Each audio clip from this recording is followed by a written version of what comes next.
It was time, really. The reason all of us in the Beatles shied away from Beatles material directly after the breakup. When most people think about Paul McCartney, they picture the charming Beatle with his sweet melodies and friendly smile. They remember him as the songwriter who wrote Yesterday and helped change popular music forever. But behind his polite public image, there's a different side to Paul that most fans never see. Those who worked closely with him know that he can be very honest and sometimes harsh when talking about other musicians. Denny Laine, who played guitar in Paul's band Wings, shared some insights in a 2018 interview. He explained that there was always a friendly competition between him and Paul, with each trying to come up with better songs than the other.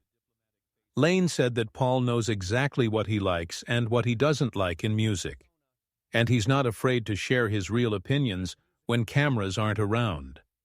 Throughout his long career, Paul has had strong feelings about many bands and artists. His musical disagreements weren't just about personal issues. They were about deeper questions of what music should be and how it should be made. From arguments during the height of Beatlemania to critical comments about punk rock bands who challenged everything he had built, Paul's private opinions show a competitive side that casual fans rarely get to see.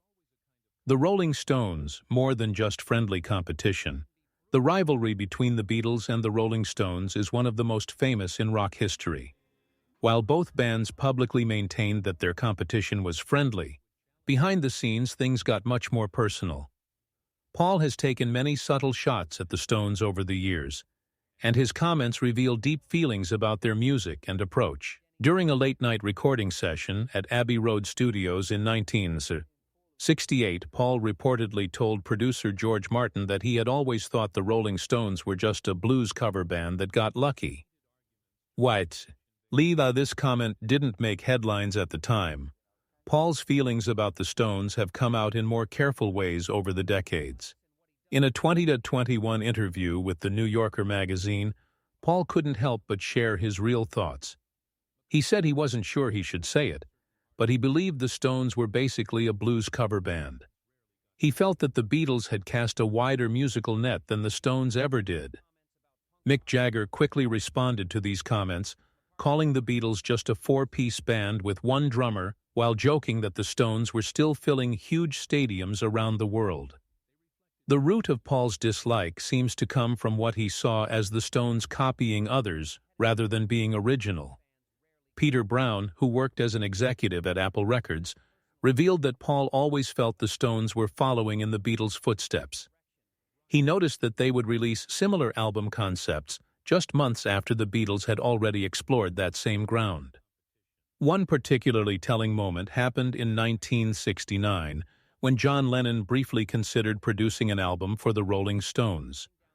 According to studio engineer Jeff Emmerich, Paul was clearly upset by this idea. He questioned why John would waste his talents working with them when the Beatles had their own projects that needed attention. While Paul has occasionally praised specific Rolling Stones songs over the years, the competitive tension between him and the band has never completely gone away. When Rolling Stone magazine asked about the rivalry in 2016, Paul's diplomatic answer still had an edge to it. He said they were a great band, but then added, "They're just not the Beatles, are they?"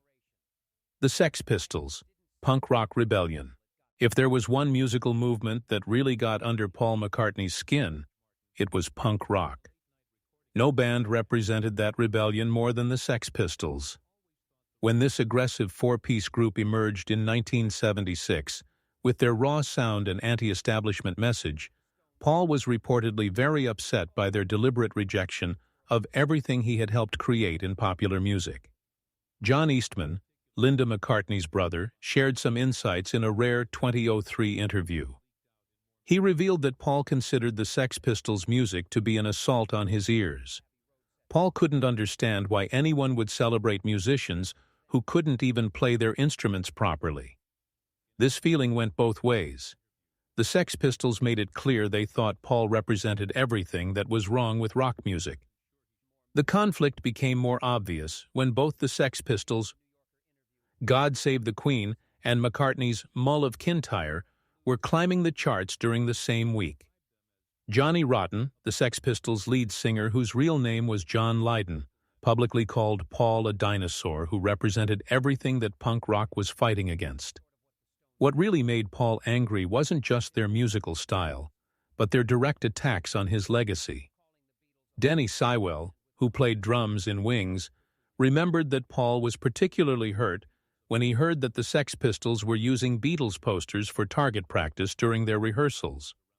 Sywell said that Paul tried to laugh it off, but you could tell it bothered him deeply. The tension reached its peak in early 1977 when both acts were recording in studios next to each other at London's AIR facility. Dave Harris, who managed the studio, remembered that Paul made a friendly gesture to introduce himself to the punk rockers. Apparently, Sid Vicious muttered something about establishment sellouts in response. Paul immediately turned around and never acknowledged them again for the rest of their time there. Years later, Paul would grudgingly admit that the punk movement had cleared the air in music and brought some needed changes. However, he never warmed up to the Sex Pistols specifically. During a 2016 BBC interview, when asked about the band, Paul simply replied, "Not my cup of tea, really," with a tightness in his voice that showed his true feelings hadn't changed much. Oasis, Beatles worship gone wrong. The Britpop phenomenon of the 1990s saw Oasis emerge as self-proclaimed Beatles disciples. Noel Gallagher, the band's main songwriter, openly worshipped Paul McCartney's songwriting abilities and frequently spoke about how much the Beatles influenced his music. You might think this admiration would make Paul happy, but according to those close to him, it actually had the opposite effect. Jeff Baker, McCartney's longtime publicist, revealed that Paul found Oasis's Beatles obsession tiresome and borderline insulting. He felt that they were reducing his life's work to just a handful of copied chords and recycled melodies. This wasn't the kind of influence and inspiration that Paul wanted to see from the next generation of musicians. What particularly bothered Paul was Oasis's combination of arrogant attitude with what he saw as unoriginal music. During a private dinner in 1997, Paul reportedly told George Martin that while Oasis had gotten the swagger right, they were missing the innovation that made music truly special. He pointed out that the Beatles never just copied their musical heroes, they transformed and built upon what came before them. The situation wasn't helped by the Gallagher brothers' tendency to make outrageous statements to the press. When Noel claimed in a '96 interview that Oasis was bigger than the Beatles, Paul was furious. According to Beatles biographer Philip Norman, Paul called such comparisons ridiculous and privately dismissed the band as arrogant newcomers with half the talent and twice the ego of truly great musicians. A particularly awkward encounter happened at the 20th Melrose Q Awards when both McCartney and Oasis were receiving honors. Backstage, Liam Gallagher apparently approached Paul asking for an autograph, only to receive a surprisingly cool reception. A witness described McCartney as polite but clearly uncomfortable throughout the entire exchange. Over the years, Paul has softened his stance somewhat. He has occasionally acknowledged Oasis's impact on keeping guitar music relevant during the era of electronic dance music and boy bands. However, those in his inner circle say he never quite got over what he saw as their shameless stealing of the Beatles' sound. When asked directly about Oasis in a 2018 GQ interview, McCartney offered a tellingly brief response. "Good songs. Wish they'd found their own voice." The Monkees, corporate rock at its worst, few bands drew Paul McCartney's quiet scorn quite like the Monkees. While the world saw them as harmless entertainment for teenagers, Paul allegedly viewed them as a cynical corporate exploitation of everything the Beatles had worked hard to achieve. Their manufactured origins particularly bothered someone who had spent years developing his skills in Hamburg's rough clubs before achieving fame. Alistair Taylor, who worked as a Beatles assistant, revealed in his memoir that Paul considered the Monkees a plastic imitation of real bands. Taylor remembered that Paul would change radio stations whenever their songs came on during car rides to the studio. This wasn't just musical snobbery. Paul saw them as making a mockery of the serious artistic work that real musicians put into their craft. During a heated discussion with Beatles manager Brian Epstein, in 1967, Paul reportedly said that the Monkees were making a mockery of what the Beatles had built. He called them four actors pretending to be a band, and said it was insulting to musicians who had earned their success through talent and hard work. The tension got worse when the Monkees' TV show began incorporating psychedelic elements after the Beatles released Sgt. Pepper's Lonely Hearts Club Band. According to George Harrison, this really wound Paul up. He felt like they were following the Beatles' blueprint without doing any of the actual creative work or taking the artistic risks that real innovation required.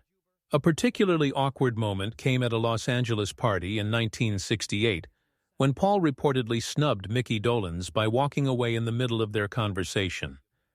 Dolenz later recalled that he didn't think Paul ever accepted them as legitimate musicians, no matter what they did to prove themselves.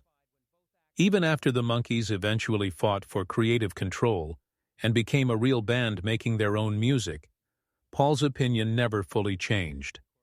When asked about them in a 2011 interview, his diplomatic response still carried an unmistakable edge. He said they had some catchy tunes, but then added, "They were certainly no Beatles." Yes, were they? The Bee Gees, Disco Success and Resentment. The disco explosion of the late 1970s saw the Bee Gees achieve unprecedented success, just as Paul McCartney's post-Wings career hit a difficult period. This timing created what insiders describe as a simmering resentment from Paul toward the three Gibb brothers who had suddenly become the biggest stars in popular music. Producer Chris Thomas recalled that Paul felt blindsided by disco's success. Here were these three brothers suddenly selling more records than the Beatles ever did with the Saturday Night Fever soundtrack, and Paul took it personally. It wasn't just about the commercial success. It was about seeing musicians he had watched struggle for years suddenly surpass his own achievements. Paul's frustration allegedly came from what he saw as the Bee Gees' transformation from Beatles sound-alikes to disco superstars. According to Wings guitarist Lawrence Juber, Paul would listen to their falsetto harmonies and complain about how they had abandoned their original sound for commercial gain. He felt they had sold out their musical integrity for mainstream success. The rivalry intensified when both acts were recording at the same Miami studio in 1979. Studio manager Tony Bongiovi remembered that Paul would schedule his recording sessions specifically to avoid running into the Bee Gees.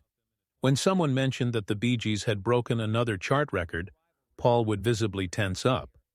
What particularly bothered Paul was the critical acclaim the Bee Gees received. When they were hailed as songwriting geniuses following their disco reinvention, Paul reportedly told his band members that they were using the same three chords as everyone else. They had just sped them up and added a drum machine. He felt their success was built on simple formulas rather than genuine musical innovation. While Paul has never publicly attacked the Bee Gees, his conspicuous omission of them when discussing influential artists speaks volumes about his true feelings. Even during a 2001 tribute following Maurice Gibbs' death, Paul's statement was notably brief and impersonal compared to other artists' heartfelt condolences, suggesting that the competitive wounds never fully healed. The Beach Boys, the ultimate creative rivalry. The most intense musical rivalry of Paul McCartney's career wasn't with punk rockers or stadium rock competitors. It was with America's sunshine pop pioneers, the Beach Boys. What began as mutual admiration between Paul and Brian Wilson evolved into a bitter creative feud that music insiders still discuss decades later. Legendary producer Phil Spector noted that Paul and Brian were like two chess grandmasters, with each move one made requiring the other to find a way to top it.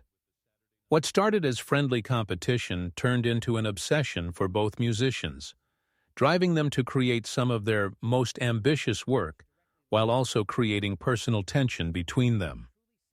The rivalry really began after Paul heard the Beach Boys' Pet Sounds album in 1966.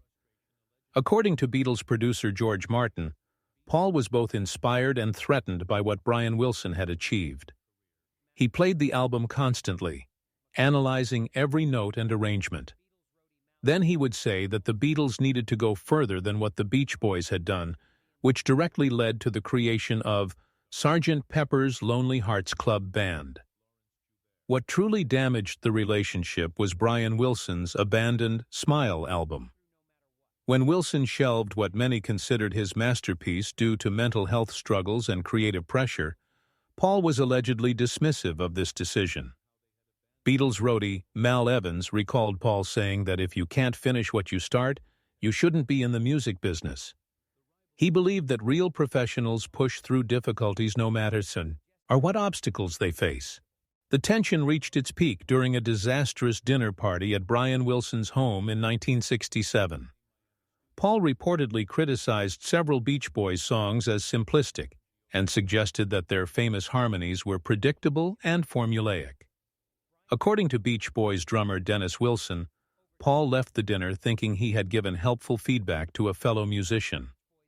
However, Brian Wilson was so hurt by the comments that he didn't speak to anyone for days afterward. Over the decades, this rivalry transformed into something colder and more distant. When asked about the Beach Boys' influence in a 1993 interview, Paul conspicuously minimized their impact on the Beatles. He said they did lovely harmonies, but he thought people overstated how much they influenced his band's development. He claimed the Beatles were already well on their way to creating innovative music before they heard Pet Sounds. Even in recent years, when discussing God Only Knows, a song he has called Perfect, Paul can't resist adding qualifiers like for American pop music or of that period. These additions reveal a competitive edge that time hasn't dulled, showing that he still can't fully acknowledge the Beach Boys' achievements without somehow diminishing them.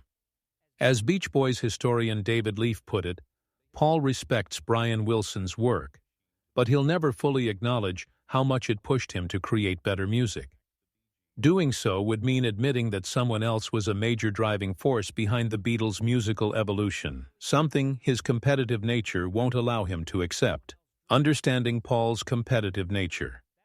These musical feuds and rivalries reveal something important about Paul McCartney's character, that his public image often hides. Behind the diplomatic interviews and cheerful persona lies a deeply competitive musician who takes artistic challenges very personally. His reaction ends to other artists weren't just about musical differences. They reflected his fundamental beliefs about creativity, originality, and what popular music should represent. Paul's criticism of these various bands and artists shows consistent patterns. He values originality above all else, which is why he was particularly harsh toward groups he saw as copying others. He believes in musical craftsmanship and proper training, which explains his disdain for punk rock's deliberate amateurism. He also clearly struggles with seeing other artists achieve the kind of success and critical acclaim that he feels should belong to truly innovative musicians. Rivalry These ignited rivalries after McCartney also heard show Pet how the Sounds in pressure of being in the world's 1966. most famous band According to Beatles producer affected George Paul's Martin, relationships Paul with was his both musical inspired peers. and threatened. The Beatles' unprecedented success created expectations and competitive dynamics that influenced how he viewed every other artist's achievements. Even friendly He competition played it could constantly, turn into analyzing something every more note. serious when Then it he'd touched say, on questions "We need to of go artistic further than legacy this," which and directly led historical to Sgt. importance. Pepper. Understanding these private opinions and feuds gives us a more complete picture of Paul McCartney as both an artist and a person.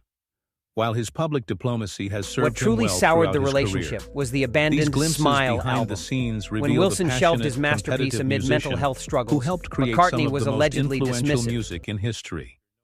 Even musical legends, it seems, have their nemeses and artistic rivals who push their buttons and challenge their sense of musical superiority.